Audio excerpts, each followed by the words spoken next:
किंवा fourth option म्हणजे खालून उंदराने बिळं खोदली तर दिसायला लागतं. So unless there is some modification in the footing conditions, footing will not show edge related damage. Is this clear? So uniform settlement मुळे cracking होत नाही. युनिफॉर्म सेटलमेंट बघा, let us understand one aspect that every structure settles. हा concept clear आहे का?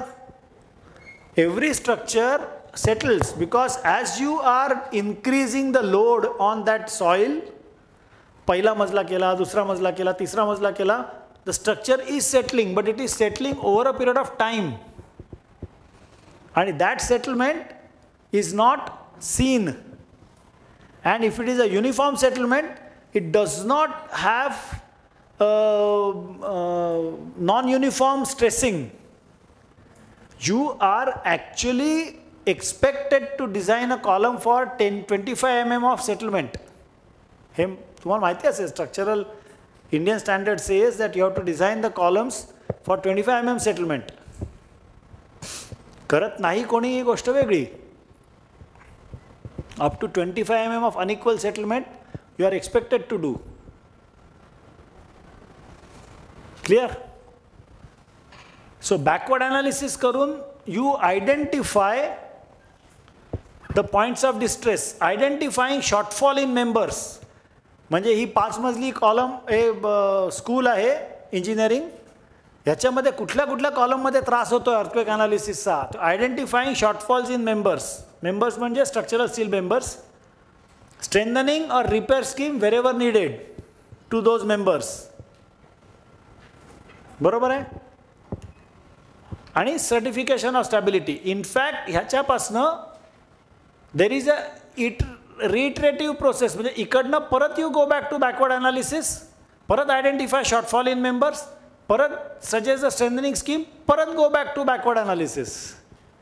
जोपर्यंत backward analysis नंतर there is 0 member shortfall, म्हणजे there is no member which is showing distress. Backward analysis म्हणजे कळलं ना, structural analysis first, second, third time करू शकता तुम्ही. Is this clear concept?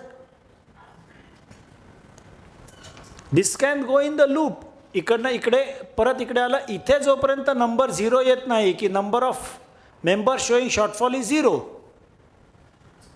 हा जेव्हा 0 येईल तेव्हा आयडेंटिफाय करायचं की बाबा किती मेंबर्सना मी स्ट्रेंथनिंग स्कीम दिली, किती मेंबरना मी रिपेअर स्कीम दिली. क्लिअर? आणि ते झाल्यानंतर आपण सर्टिफिकेशन ऑफ स्टेबिलिटी देऊ शकतो की सर तुमच्या बिल्डिंगमध्ये 500 कॉलम आहेत, प्रत्येक मजल्याला 100 कॉलम इंटू 5 मजली बिल्डिंग, प्रत्येक मजल्याला 500 बीम आहेत इंटू 6 मजले, म्हणजे 3000 बीम्स आहेत. 3000 बीम्स आहेत म्हणजे समजा 2500 कॉलम स्लॅब्स आहेत आणि 500 कॉलम आहेत. ह्याच्यापैकी 25 कॉलमना तुम्हाला जॅकेटिंग करायला लागणार आहे, 50 बीमला तुम्हाला स्ट्रक्चरल स्ट्रेंथनिंग करायला लागणार आहे. मग तुम्ही फायबर रॅप करा, तुम्ही स्टील प्लेट करा. हे सगळं केलं तर तुमची बिल्डिंग सेफ होईल. हे certification of stability. Is this clear? अत्यंत सोपं आहे. हां,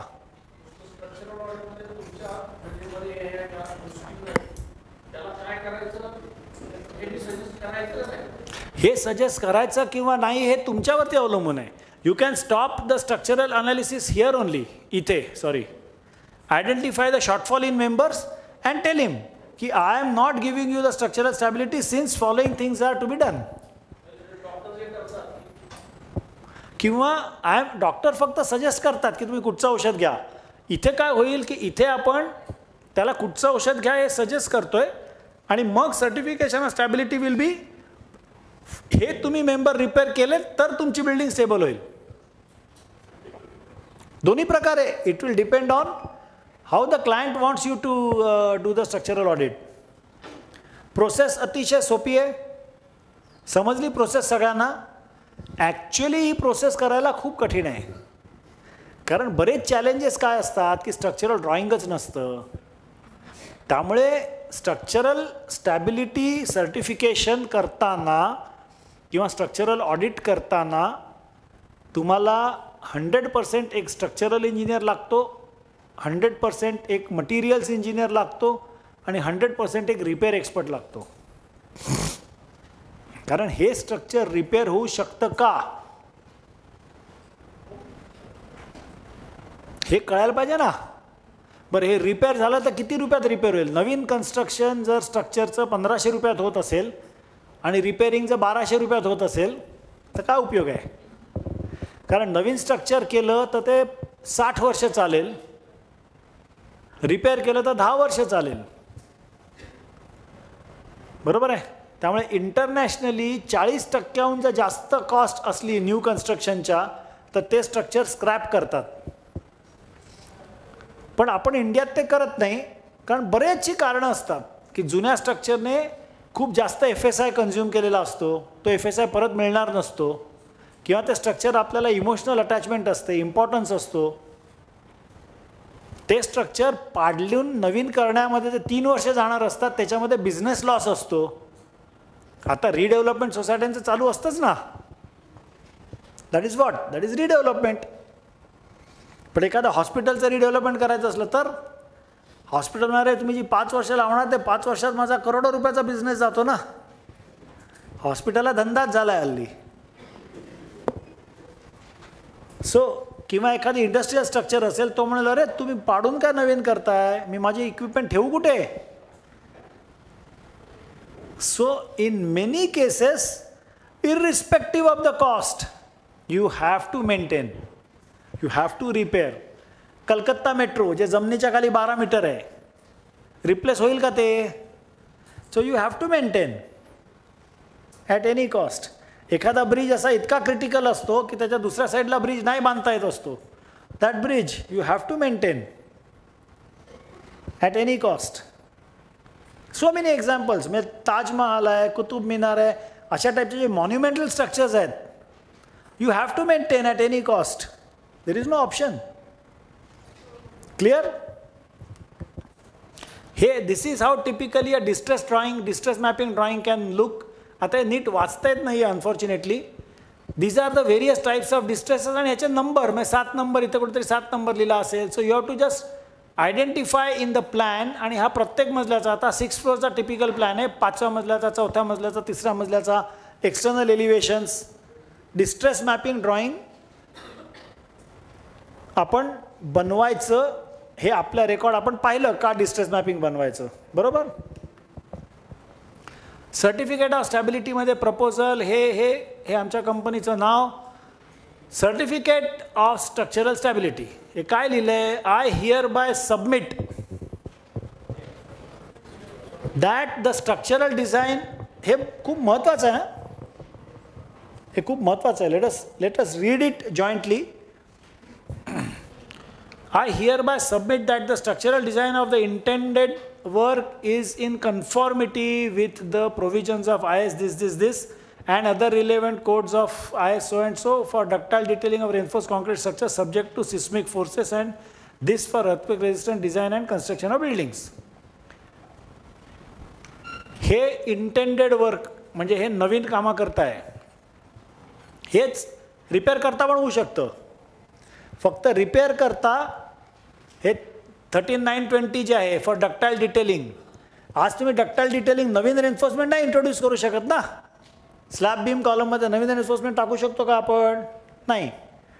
सो हे जाईल जर तुम्ही IS 1893 जर नसणार करणार आणि 4326, if you are not going to follow, if you are not doing retrofitting, if you are only going to say repairs, तर हे वाक्य इथनं पुढे येणारच नाही. हे वाक्य मात्र नक्की येईल. I hereby certify that the above mentioned structure is capable of withstanding the desired dead and live load including the earthquake forces. Including the earthquake forces also is optional because we want to know की earthquake forces ही building घेते किंवा घेत नाही. बरोबर. This certificate is issued on the clear understanding that my overall design responsibility for the safety and proper performance of structural design ceases the moment any addition and or alteration, इथे slash पाहिजे, alteration oblique damage to the structural frame is caused by accident or by tampering with the geometrical sections of structural members for any purpose whatsoever, or due to overloading of the structure, lack of maintenance, or any act that is detrimental to the structure as a whole. Even lack of maintenance. ह्या वाक्यामुळे तुम्हाला हे वाक्य जेलमध्ये जाण्यापासून वाचवू शकतं. हां, maintenance केलाच पाहिजे. There is no option. तुम्हाला हे काय आहे, मी तुम्हाला आता एक लाईव्ह केस स्टडी सांगतो की तुम्हाला माहिती आहे, तुम्ही वाचलं असेल का नाही वाचलं असेल. मुंबईला एक फुटओव्हर ब्रिज पडला मार्चमध्ये, आणि त्या फुटओव्हर ब्रिजला ज्यांनी स्ट्रक्चरल स्टॅबिलिटी सर्टिफिकेट दिलं होतं पडायच्या 1.5 वर्ष आधी, तो कन्सल्टंट 10 महिने जेलमध्ये होता. It is not that easy. आपल्याला नुसतं पोलीस स्टेशनमध्ये इन्क्वायरीसाठी बोलवलं तरी आपली हालत खराब होईल. It is not easy. 10 महिने जेलमध्ये राहणं काय सोपं आहे सज्जन माणसाला? He is like you and me. So we have to be very clear की काय केल्याने स्ट्रक्चरमध्ये चेंजेस झाल्याने तुमची रिस्पॉन्सिबिलिटी संपते. एक उदाहरण मी विचारलं होतं की डॉक्टरला जर का मी सांगितलं की डोक्यापासून पायापर्यंत माझं सगळं टेस्टिंग कर, तू जे टेस्टिंग सांगशील ते मी करणार, आणि त्याच्यानंतर तू मला एक लिहून दे की मी पुढचे 5 दिवस जगणार म्हणून. देईल का एखादा डॉक्टर लिहून? नाही देत. मग आपण का देतो 5 वर्षाची स्टॅबिलिटी? हे आपण बोललोय का? नाही बोललो ना. आपण का देतो? कारण सिंपल कारण कसं आहे की हे जे मशीन आहे, हे मशीन डॉक्टरने बनवलेलं नाही आहे, हे देवाने बनवलेलं मशीन आहे. डॉक्टरांना त्याच्याविषयी फार थोडं कळतं,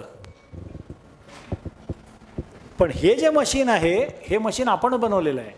आपल्याला याच्याविषयी खूप जास्त कळतं, म्हणून आपण स्ट्रक्चरल स्टॅबिलिटी देतो, आणि डॉक्टर लोक देऊ धजत नाहीत. तरी त्यांना रिस्पेक्ट जास्त असतो आपल्यापेक्षा. MCGM म्हणजे Municipal Corporation of Greater Mumbai. त्याच्यामध्ये C1 कॅटेगरी बिल्डिंग म्हणजे to be evacuated and demolished immediately. C2A category building म्हणजे to be evacuated and or partially demolished requiring major structural repair. C2B म्हणजे no eviction only structural repairs, आणि C3 म्हणजे no eviction needs minor repairs only. ह्याच्यामध्ये predominantly C1, C2, C3 या केसेसमध्ये it talks of commercial viability of repairs. आता commercial viability of repairs हे मुंबईसारख्या शहरामध्ये का महत्त्वाचं असतं की मी लँडलॉर्ड आहे आणि माझ्या बिल्डिंगमध्ये 10 टेनंट्स आहेत. माझी अशी इच्छा आहे की ती बिल्डिंग पडावी, म्हणजे त्या लँडमध्ये मी नवीन स्ट्रक्चर बांधेन, आणि टेनंटची इच्छा अशी असते की पडू नये. त्यामुळे मी लँडलॉर्ड एक स्ट्रक्चरल इंजिनियर बोलवतो आणि असं लिहून घेतो की बिल्डिंग C1 कॅटेगरीतली आहे. टेनंट्स असतात ते दुसरा स्ट्रक्चरल इंजिनियरला घेऊन येतात आणि ते लिहून देतात की ही बिल्डिंग C3 कॅटेगरीची आहे, आणि भांडण सुरू होतं, कॉर्पोरेशनमध्ये जातं, कोर्टात जातं, चिकार गोष्टी होतात. कारण C1 कॅटेगरी म्हटलं म्हणजे इव्हॅक्युएशन अँड टू बी डिमॉलिश्ड. पण C1 कॅटेगरीमध्ये कमर्शियल जर व्हायबिलिटी त्याची नसेल तरी मी रिपेअर करीन ना, कारण मला राहायचं आहे तिकडे, मी नाही पाडायला देणार.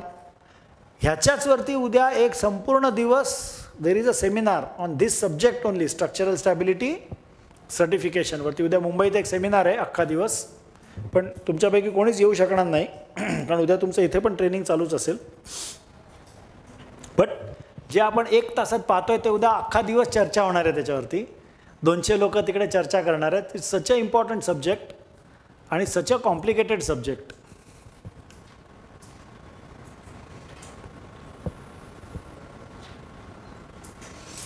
इथे काय म्हटलं आहे की bylaw number 77 of municipal Bombay municipal corporation act The society shall cause the structural audit of the building for the building aging between 15 to 30 years, once in 5 years, for the building aging above 30 years, once in 3 years. Structural audit करून घ्यायचं. आता 15 वर्ष ते 30 वर्ष हे का? 0 ते 15 का नाही? आणि why 15? Why not 10? Why not 20?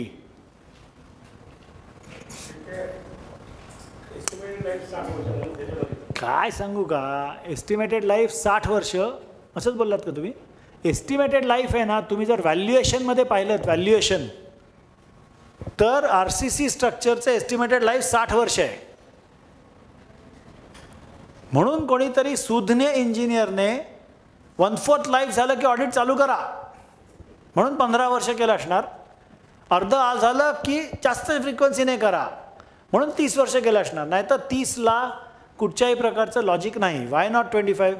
आज बांधलेली बिल्डिंग 3 वर्षात पडते, 5 वर्षात पडते किंवा 5 वर्षात मोडकळीला येते. त्यामुळे स्ट्रक्चरल ऑडिट जे आहे, it should depend on the health of the structure rather than the age. पण गव्हर्नमेंटमध्ये कसं म्हणणार एज काय, स्ट्रेंथ काय किंवा त्याची कॅपॅसिटी काय, म्हणून ते एज वाईज करून टाकलं. 15 वर्ष, 30 वर्ष, गो हेड. पण बिल्डिंगी 10 वर्षानंतर सुद्धा पडतात. For the building age in 30 structural audit to be conducted by the architects and for the final supervision the society shall cost to undertake fire audit of the premises. आपण fire audit पण पाहिलं. Step by step procedure for maintenance of the given structure. आता हे इथं परत कुठे maintenance झालं मला खरंच काही कळलं नाही, पण असं आहे त्याच्यामध्ये step by step process of मेंटेनन्समध्ये हे पाहिले आपण सगळं. डिस्ट्रेस पॅटर्न आयडेंटिफिकेशन व्हिज्युअल इन्स्पेक्शनमध्ये आपण पाहिलं, त्याचं डिस्ट्रेस मॅपिंग ड्रॉइंग पण करतो आपण. Determine localised maintenance repair, track evolution of distresses, root cause analysis, establish relationships between distresses within and across members, evaluate impact of repairs, choose appropriate rehabilitation method, BOQ preparation, improved accuracy of cost estimates, tracking the effectiveness of repairs, greater insight for selecting the proper rehabilitation, and evaluation of maintenance needs or maintenance manual. जगातलं सगळ्यात पहिलं maintenance manual कुठलं माहिती आहे का? सगळ्यात पहिलं सनातन धर्मातले असलेले 4 वेद. देवाने हे मशीन बनवलं पृथ्वी नावाचं, माणसं नावाची जनावरं त्याच्यावर सोडली आणि हे कसं मेंटेन करायचं त्याच्याकरता वेद दिले. आपण ते मेंटेनन्स मॅन्युअल वाचतच नाही. नंतर त्याच्यामध्ये बरेच पुराण आली, उपनिषद आली, नंतर बरेच धर्मग्रंथ आले, इतर धर्मांचे ग्रंथसुद्धा आले. जगातलं सगळ्यात पहिलं मेंटेनन्स मॅन्युअल म्हणजे 4 वेद. हे मेंटेनन्स मॅन्युअल आपण बदललंच नाही आहे इतक्या वर्षामध्ये, पृथ्वी इतकी बदलली तरी. त्यामुळे आपण जो विषय बोललो होतो की maintenance manual has to be dynamic, हे आपण बदलतच नाही आहोत.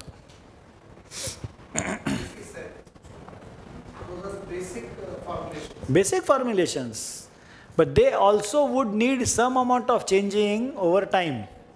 पण ते आधी समजतच नाहीत आपल्याला, चेंज काय करणार. एखादी गोष्ट समजली म्हणजे एखादी बिल्डिंग कशी नवीन चांगली बांधायची हे माहीत असेल तर तुम्ही कशी रिपेअर करायची हे कळणार ना. नवीन कशी बांधायची, कारण आपण ह्याच्यातल्या बऱ्याचशा गोष्टी नवीन कशा बांधायच्या तेच शिकलो. रिप्लास्टरिंग म्हणजे काय, नवीन प्लास्टर चांगलं कसं करायचं, रिवॉटरप्रूफिंग म्हणजे काय तेच पाहिलं आपण. पण तेच जर माहीत नसेल तर रिपेअर करणार कसं. इथपासनं पुढचं हे आपण पाहिलेलं नाही. BOQ प्रिपरेशन ते आपण जरा पाहूया. प्रोफॉर्मा बी जो आहे, हा प्रोफॉर्मा बी टी ब्रेक घ्यायचा आहे का? टी ब्रेक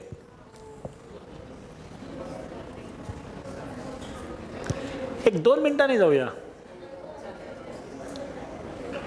हा जो एक प्रोफॉर्मा बी जो आहे हा भरायचा असतो. ह्याच्यात काही फार हे नाही आहे, अत्यंत साधा आणि सरळ आहे.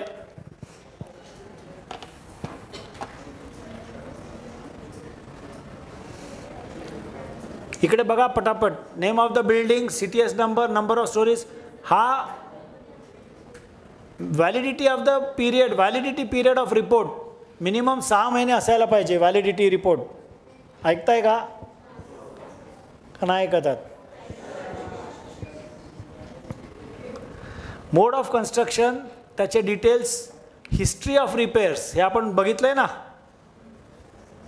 Structural repairs, tenantable repair, roof और waterproofing, plumbing, additional alterations, condition of internal plaster, external plaster, observations, doors, windows, columns, settlement, foundation, deflections, major cracks, seepage, leakage, staircase, lift walls, UG tank. ही सगळे आपण equipments बघितली. Ultrasonic बघितलं, rebound बघितलं, half sale बघितलं, carbonation, core, chemical analysis and cement aggregate ratio. Aggregate ratio आपण हे फक्त पाहिलं, ही केमिकल प्रोसेस आहे, ही फक्त आपण पाहिली. Distress mapping, drawing and photographs. If required, video shooting also.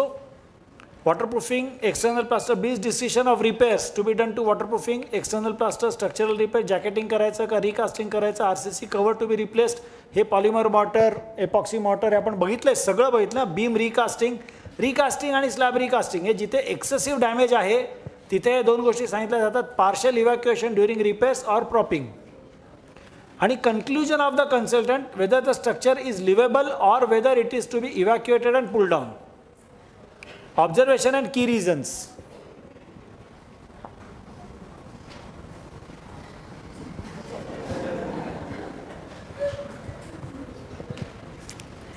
तुम्ही म्हणू शकतो संपलं म्हणून, इझियर फॉर मी. मलाही घरी जायची घाई आहे, 3 दिवसापासून मी घराबाहेरचं खातोय तुमच्यासारखंच. बघा हो इकडे बघा, it is for your good only.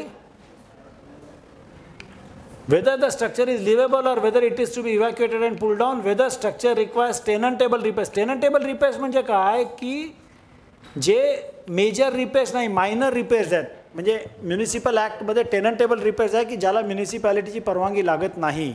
म्हणजे एक्सटर्नल रिप्लास्टर, वॉटरप्रूफिंग ह्या सगळ्याला म्युनिसिपॅलिटीची परवानगी लागत नाही. इंटरनल प्लंबिंग, वॉटर म्हणजे बाथरूमचं रिवॉटरप्रूफिंग, या सगळ्याला this are all called tenantable repairs. आणि मेजर स्ट्रक्चरल रिपेअर्स पाहिजे का आणि time frame. Whether structure can be allowed to occupy during this, nature and methodology of repairs, whether structure requires immediate propping, if so the propping plan and methodology, whether other immediate safety measures are required, what is the specific recommendation, enhancement in life of structure after repairs, extended life period, projected critical observations, हे काय सगळं that is okay. Projected reconstruction cost आणि projected repair cost आणि classification. Category काय, C1, C2A, C2B आपण बघितलं ना हे. So this is it.